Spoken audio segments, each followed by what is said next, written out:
Okay, let's dive in. We've been digging through some source material, and it was pretty intense, like a fire hose of technical talk. Yeah, it was fast-paced stuff. Basically, gamers talking, right? Navigating a really complex mission structure in the Division 2, specifically a manhunt. Exactly. High stakes, lots of jargon. So what we're doing here, for you listening, is kind of extracting the logic tree from all that chaos. We're laying out how these players went from just, vague clues and hostile areas to actually completing the mission, Usually. measurable steps. And the mission, the first big target anyway, was finding this guy, Lieutenant Zipper. Now, Zipper's a hyena lieutenant. They're one of the enemy factions there in D.C. Right, the hyenas. And the clue they started with, almost useless, really, just said Zipper was dropping hints about something to do with Black Tusk. Black Tusk being the more advanced, better equipped faction, much tougher. So right away, the challenge wasn't just finding Zipper. It was figuring out the steps before that, the prerequisites. They knew you couldn't just, walk up and start a fight. hmm And that hits on a key thing about how this game, the Division 2, is designed. Zipper's objective, it was locked. Locked out. Yeah. Like a lot of these high-value targets, you can't even start the mission proper until you do something specific first, an activation step. And the players, they figured out pretty quick it had to involve a control point, a CP. In the downtown east area, right. But maybe explain control points quickly for anyone who hasn't Oh, played. sure. Good point. So control points are basically strategic spots on the map, landmarks. If they're green, they're friendly. Your allies hold them. They give you resources, safe spots. And if they're red. Red means hostile, enemy territory, held by one of the factions. Okay, so here's the weird part, the first kind of paradox. To start the hunt for Zipper, they needed a hostile CP in downtown east. But all the likely ones, they were already green. Friendly. Exactly. So they had to do a reset. They had to make their own friendly points hostile again. Precisely. They had to actively, kick their allies out, effectively. Force the CPs back into enemy hands just so they could trigger the next step of the manhunt. That sounds backwards. You're making things harder for yourself on the map. Strategically, yeah, in the short term. They looked at a few spots, Falling Cranes, MLK Memorial Library, Red Dragon. But yeah, the only way forward for the manhunt objective was to intentionally cause chaos in their own territory. It's a strange trade-off. Create a fight now so you can progress later. Yeah. And while they were sorting this out, they got into talking about their gear, which is interesting. Oh, yeah, the LMGs. They're light machine guns. It really showed two different philosophies almost. Right. One guy had, what do they call it, the fancy one? Yeah, probably some high-end, maybe exotic, perfectly optimized weapon. And the other one sounded like it was built in a shed. They described it as like scrap parts, duct tape, maybe even a bit of pipe. A chunky homie. LMG, I think, was the term used at one point. Yeah, like a Frankenstein gun. Exactly. But it shows the difference, right? You've got the perfectly theory-crafted gear versus the practical, whatever works and stays together approach. And both seemed effective, just different styles. One utility, one high-tech. So they reset a friendly CP, made it hostile, took it back, and then they realized the real task ahead. It wasn't just one CP, that was just the activation. The hidden step, the real grind, was that they had to complete 4 control points total to advance the manhunt. 4. Okay, so that explains why it took a while, and that grind threw them into some serious fights. Oh yeah, a real gauntlet. One of the big things they hit early on was rogue agents. Oh, those guys are nasty. They act like player enemies, right? Really unpredictable. Extremely dangerous, yeah. Player-like AI. Their appearance meant an immediate tactical shift, like stop, restock ammo and armor kits, really watch your cover, your movement. And they mentioned being careful about the poison purple stuff, status effects, basically. Right, things like oxidizer clouds or poison gas that force you out of cover makes using skills really important. They relied heavily on their turrets and healing hives to control the space. And wasn't there something about a supply convoy, too, during one of these CP fights? Yeah, they had to deal with that on top of everything else, intercepting an enemy supply convoy while also fighting off the waves of enemies attacking the control point. They mentioned having to shut it down, let's say, forcefully. Multitasking under fire. Sounds about right. And there were some unusual enemy types in the mix, too. There was this one support enemy type they called out. He had a little yellow mic-looking thing, icon. The buffer guy. Exactly. Yeah. Gives bonuses to all the enemies near him. The player joked he was buffing his brother and his sister and his closest grandmother. It really paints a picture. You had to take that guy out first, or everyone else is way tougher.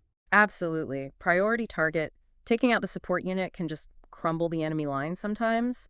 But, all this tactical focus, it became even more critical when they tackled something else, sort of related but separate, their overall journey progression. Right, this is where it gets really interesting and kind of punishing.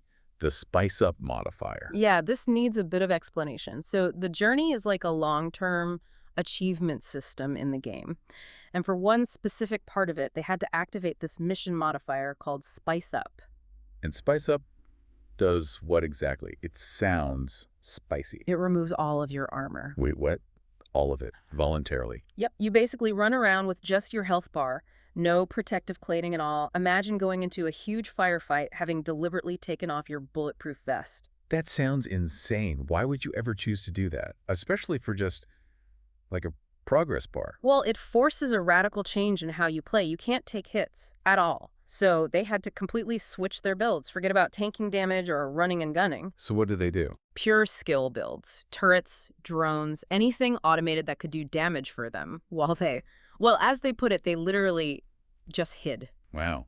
Hiding and letting your gadgets do the work. Pretty much. They just needed to rack up a certain number of kills with the modifier active. I think it was like 4 out of 50 they needed for that particular objective. Yeah. It's this extreme trade-off.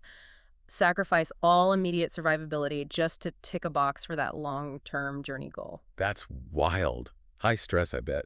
But even then, you still get glimpses of their personalities coming through. Oh, definitely. Like the dark humor, Mhm. the corpse observation moment, noticing a guy was a two-hole man. A classic gamer observation, yes. Morbid humor flourishes under pressure. And my favorite was the nickname for that allied NPC, the Van Slut. Yes. That analogy was brilliant, wasn't it? Comparing her to the dolly you rent with the U-Haul. The one with the tie wrap. You only pay if you cut it and use it. Exactly. A perfect, if maybe slightly crude, metaphor for an ally who's only situationally useful.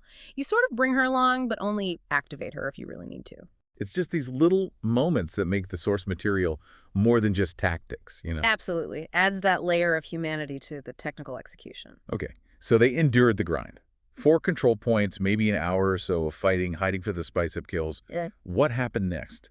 Did that finally unlock Zipper? It did. The logical sequence was finally complete. The game gave them the next piece, a message saying, Zipper was sighted in the vicinity of the District Union Arena. Look into it. Ah, the District Union Arena, a main mission location, so that was the lead. Yep. And these players, being, pretty efficient, they immediately decided the next step was to run the District Union Arena mission itself, but as a time trial. A speed run. Why? Just to clear it quickly, they put it on normal difficulty, which they noted made their damage numbers look kind of low, but the goal wasn't challenge, it was speed.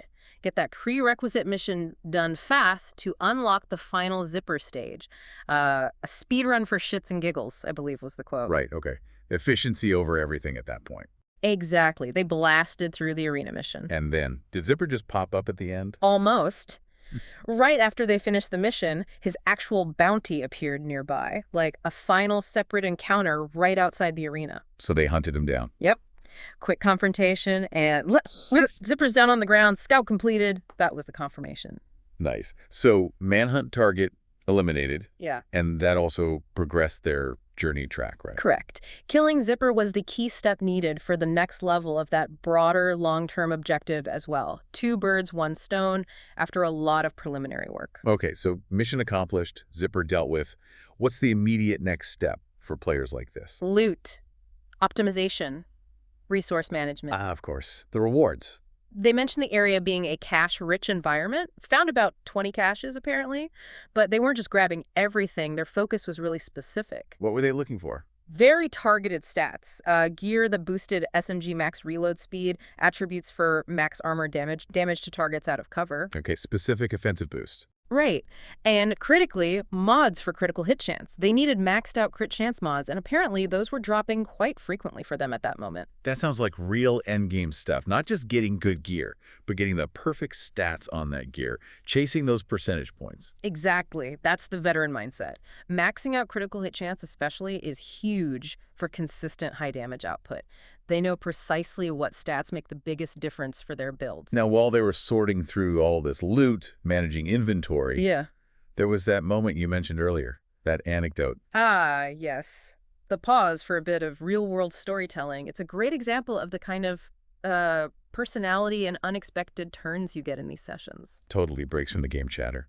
Tell us about it again. Sure. So one of the players shared this story about a synagogue minister, relatively new, only been there about 10 months. Okay.